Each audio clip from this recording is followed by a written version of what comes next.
I would like to move ahead with our agenda. Our next discussion is going to be led by Vladimir Tsirkunov. It will be about Hydromet and early warning systems, which is one of our thematic areas. Vladimir, you're not going to be happy with me, but according to the script, I have to tell everyone that you are abandoning us and retiring in a few months. So this is going to be the last presentation you see from Vladimir, at least in his current capacity. Vladimir, please join me.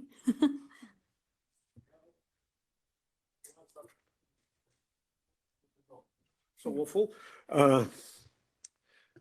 Very pleased to meet you. Sorry that you're still struggling to absorb all that huge amount of information which you heard, but I can tell you frankly, it is overwhelming even for somebody who sits in GFDRR for so long. There's so many new areas which are being developed, and I want to advise our management that we should have this internal event sometimes more kind of topical, because sharing this data, and you may go look again at this wealth of this presentational reports which are over there. It's all important, and it's all, I hope, will be utilized by multiple client countries and the developing countries where we work. But my narrow stream today will be to repeat what been already presented last year by Niels about Hydromet services and early warning systems. I will try to concentrate on a few things, and again, starting with a challenge, the issue. The issue is still the same as when we started more than 10 years ago, meaning that in developing countries, the delivery of weather, climate, and hydrological services and early warning system is not what is required to protect people, to protect their vulnerable sectors, weather-dependent sectors, and unfortunately, this gap between developed and developing countries arguably is not shrinking. It's still the same. It's still wide enough. And as a result, you all know that consequences are dire. People are dying, and losses, excessive losses, which could have been avoided, they unfortunately there. What we do about that? As I mentioned, over 10 years ago, we started this program, now called thematic area, which is more correct word. And within this thematic area, our team was created. And the team traditionally has three pillars, and previous teams already repeated somewhat similar. It's about analytics. It's about using that analytics to build better projects for World Bank. And also partnerships is another very important area for this particular stream of work. The team, I can proudly report that small team was instrumental in quadrupling the amount of investments since we started. When I joined this group, it was less than 250 million. Now it's more than 1 billion for last 5 years, and that's the current amount. We also created community of practice, which includes some 50, 60 people, depending how you count. But regularly we used to bring these people together and usually twice a year, and present what is new within this space. Now, approach, that's an indicative illustration of how things change, because our analytical developments, which I will show next, is translated in what is most important for the World Bank and for our clients, which is significant investment. And if initially we were doing it sort of based on what our beneficiaries, national meteorological and hydrological agencies, wanted us to do, which is strengthen or modernizing their infrastructure, which is primarily observation infrastructure. So that was basic part of our approach. Now it's much more nuanced. We're looking at the whole value chain, including, of course, this, what was already mentioned a number of times, last mile, and the communities being inclusive. You will also hear more about that later. So, and that complicates the whole process. It includes much more, many more beneficiaries within We are trying to look not just at the public sector, which before we did, but also the combination of public, private, and academic engagement. And previous presentation was quite illustrative on that, particularly on the academic side. This is a narrow technical area, and without having university which would be able to train some people who will be leading this area, thinking that this area will be flourishing is a bit too optimistic. We're also now attaching some of this Hydromet early warning system investments to the sectoral areas where this is particularly important, specifically agriculture, disaster reduction, of course, environment, and water resources management. This is highlights of some of analytical support, some of that you can find outside, of course, too many to read. Very few people will be able to read it. But anyway, during COVID, during these 3 years, we concentrated on that. And I wanted to thank our developing partners, donors, which made this happen for us. What we did differently in comparison to previous years, we concentrated on the whole value chain. If you can see one from the left side or right side from you, it goes from observation down to integrated service. So we would try to cover the whole value chain in terms of different analytical parts, how it works. Also, I wanted to attract your attention to the left top corner. It's our most recent flagship, which is about sustainable observation networks. And listening again, previous presenters, I think it's very good complementarity. They were reporting what are the most advanced approach with a top-down. In this case, this is a bottoms-up. This is about the top quality data which is required for global public good. It's about national level high quality data generation. What we did there, we introduced first time actually for this community. WMO doesn't have that pieces, and I probably should show you this table. And that shows total cost of ownership as well as benchmarks. First time this data is appeared. We will spend a lot of time, a lot of efforts talking to developed countries. And in this slide, you can see meteorological networks. So we also did hydrology, but I didn't include it. And it's 3 main observation networks which all developing partners are funding, which is automatic weather stations, which is radio zoned, which send launches up to 30 plus kilometers, which again, data is shared globally, and then it's a basis for numerical weather prediction. And of course, Doppler radar, which is a primary instrument for nowcasting and urgent, things like dangers from cyclone, etc. The red numbers showing the annual operation and maintenance without station or with labor, without labor. It shows quality control parameters, which are mostly missing for instance, for developing countries, which are in black. We managed to look only at the automatic weather stations, but in all other streams, developing countries didn't show any data. You see the numbers, and that these red numbers are significantly greater than we or any other investments ever thought. So now in designing our operations, we have to know these numbers, at least indicatively, to understand what will have a chance to be sustainable. And that's what we will recommend. We already started presenting these results. By the way, this study is very fresh. It's less than half a year since it was issued. And we presented it in a number of regions, and we will do it again in June, jointly with WMO in 2 events globally. Yeah, probably it's enough about this. And partnership. It's another very important area, and my line of argument here will be that importance of partnerships in this, again, narrow but very specialized technical area is growing for a number of reasons. First of all, I mentioned that evolution of our understanding what is included in this value chain, and this value chain includes many elements. Without having partners within national level, for instance, between Meteo agency, hydro agency, disaster reduction, local communities, and multiple other players, you cannot expect good results. On the international level, all of you in various degrees involved in that. There is also WMO. There is also multiple UN agencies which are investing. Overall, this area is getting crowded. There are many initiatives going on, and some of these programs are shown below.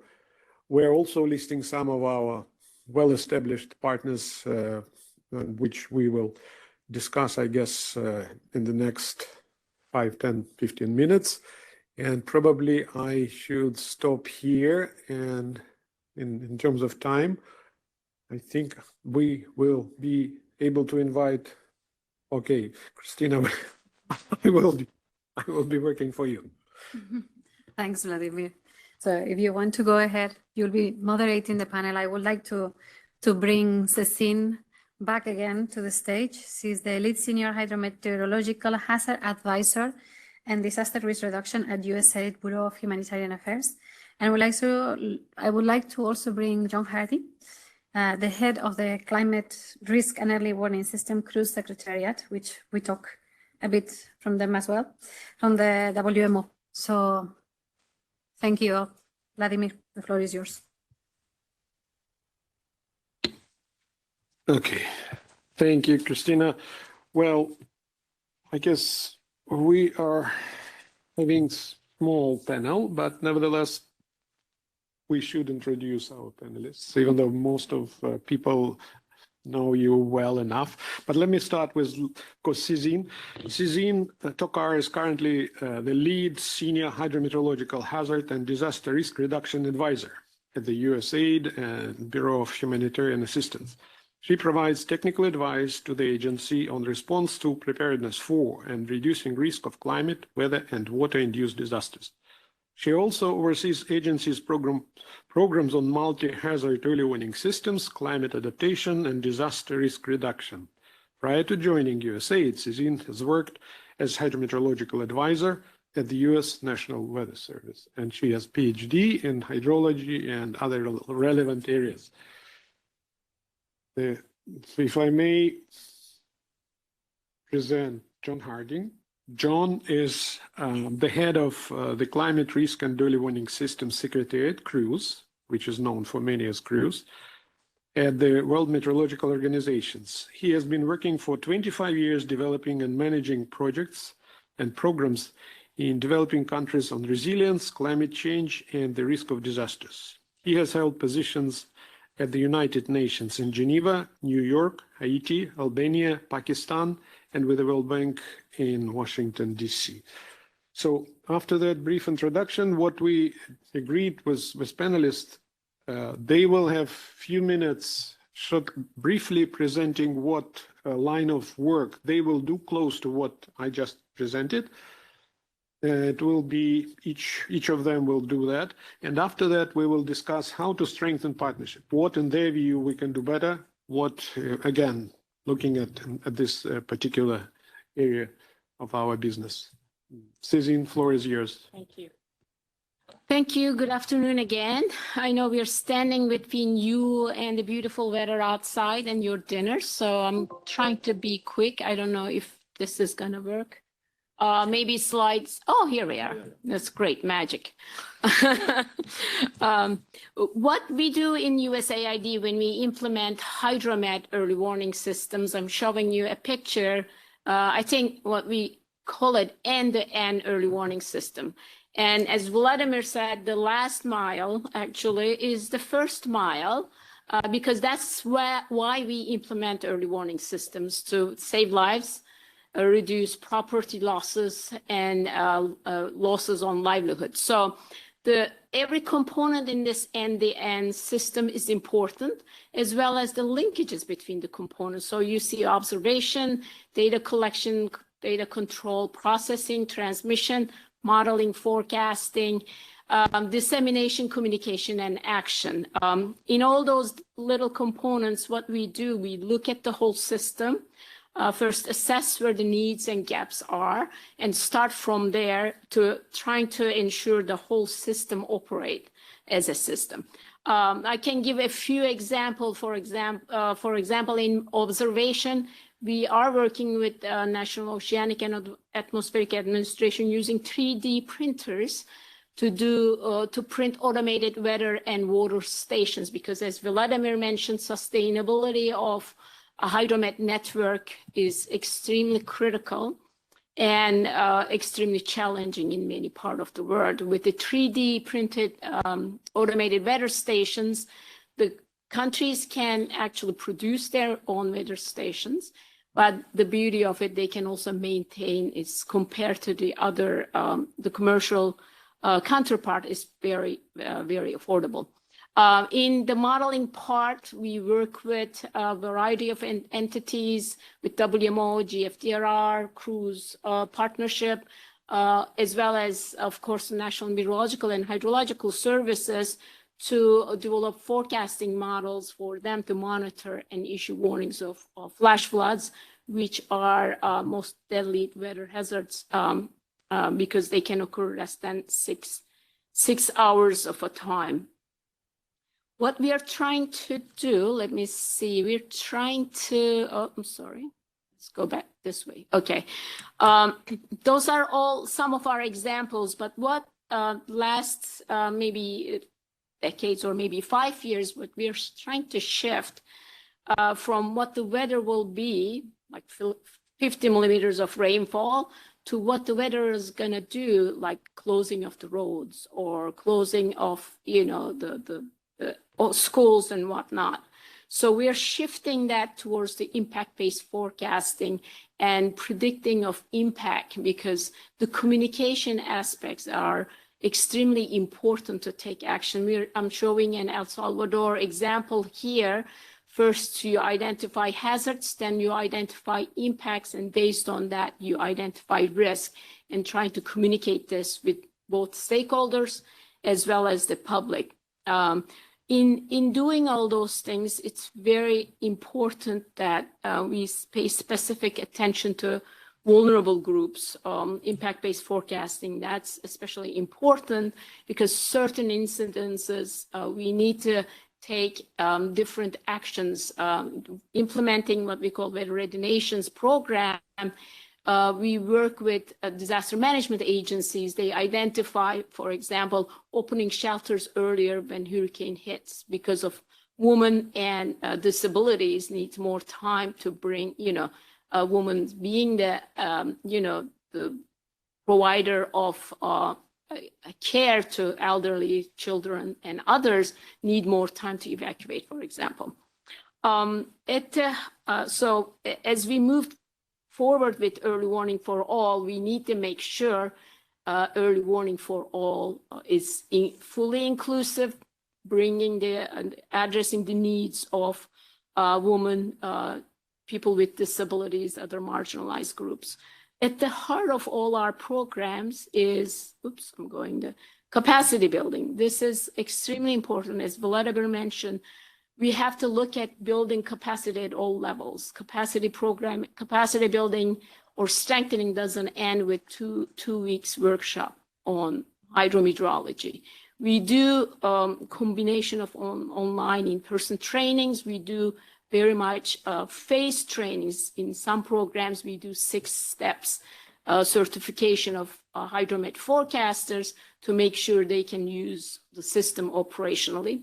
But what we also do promote South-South cooperation. We do build the regional hubs so they can train and support to the other countries within their own neighborhoods or region.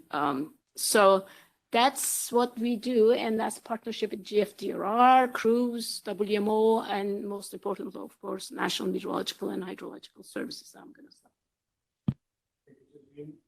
And it's time to listen what cruise can tell us about the partnerships and what they do in this space. Thank you, Vladimir. Good afternoon. I mean, it's always a pleasure to be speaking at a GFDRR event.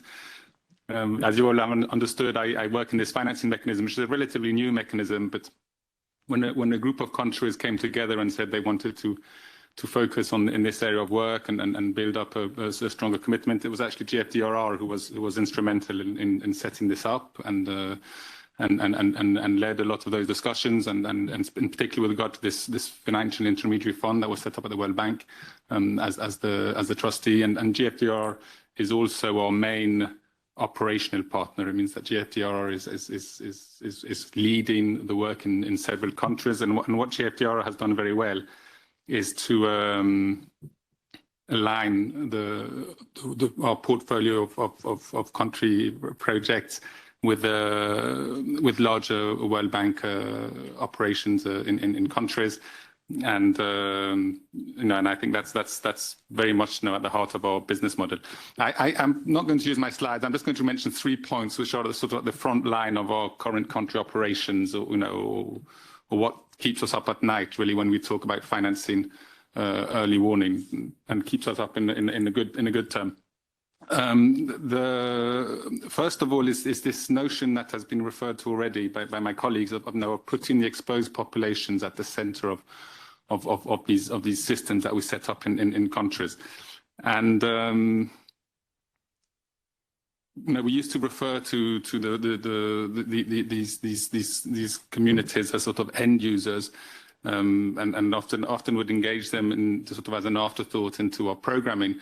But what we're seeing, we're really having to learn here to work with different types of institutions, and learn from the very start of the programming process when you start discussing the financing or program in a country context.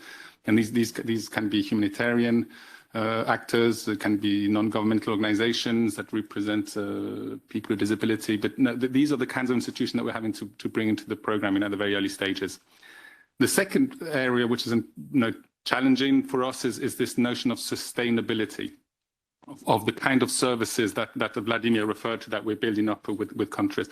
And this is particularly the case in fragile contexts. So when you'll be obviously all be very familiar with these multi-donor or pool trust fund mechanisms, that there's always there's a strong value in them in economies of scale and so on. But one of the things that we've realized is also allowing these pool mechanisms also allow us to pool the risk.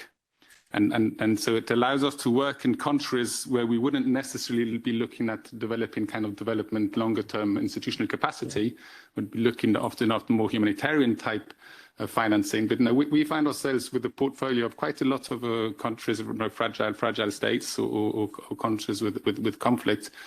So, which is it's a good news that we're able to have these longer development financing going into those countries, but it also has these are the countries with the largest challenge when it comes to building sustained systems and sustained institutions, and to make sure that the kind of services we develop will then translate into publicly funded capacities.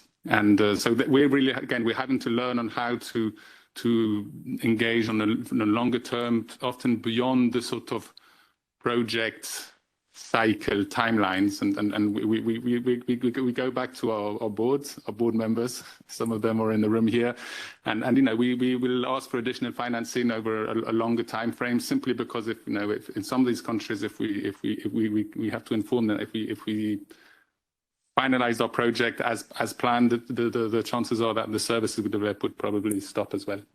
And the last point that I wanted to mention is this is this issue of balancing funding between the different elements of an effective early warning system. And so we're permanently having to have this discussion with the client countries around where do you get the biggest return on your buck when it comes to early warning systems? Do you invest in infrastructure? Or the different elements of an early warning chain? But it's also looking, when do you invest into a national system, or there could be an economy of scale in investing into regional systems. And this is very challenging for us still at the moment. And I think this is probably one of the areas where we still need to develop more effective assessment tools to support those discussions, especially when Vladimir mentioned it. There's There are calls now by the UN to build up this early warning for all program. There's more attention in this area of work, and so we're certainly feeling that pressure. But I think that's one of the areas where we look forward to collaborating much more strongly with GFDRR moving forward. And I'll stop there. Thank you, colleagues. Well, I wanted to ask a simple question, but now listening these challenges, I couldn't hold myself and not to list more challenges. And this main challenge, actually, which is relevant to most of our developing partners, is that we were looking at solutions which are too narrow. For instance, in this NMHS, National Meteorological Hydrological Service, it's a part of public sector. Unless the governments will be willing to invest in this, strengthening this agency sufficient amount to respond to public sector, our efforts to invent sustainable business models, which we're doing, yes, 1 minute I see, is going to fail. 1 minute will not help, that's for sure. But it's really a challenge which is not just to this Hydromet. It's also to many others. We have weak public sector in many developing countries, and we don't have enough leverage, even with all our socioeconomic benefits, which we continue to master. We continue to show that $1 invested in this will save, let's say, $10 of socioeconomic benefits. This, and Stefan may of course continue that story forever, because he was one of those who piloted this cost-benefit socioeconomic analysis in this particular area. But it's still not convincing, and it's still about the governance which some of our developing partners are prioritizing. And I don't know how and what we should do better through partnerships. Probably one of the simple solutions for us will be to speak one language, all developing partners having some sort of agreement how we approach this major challenge. Maybe maybe it will not lead to better results, but at least we should try. I think I'm thankful to the panel, and our master of ceremony tells us that we should close this. Thank you so much.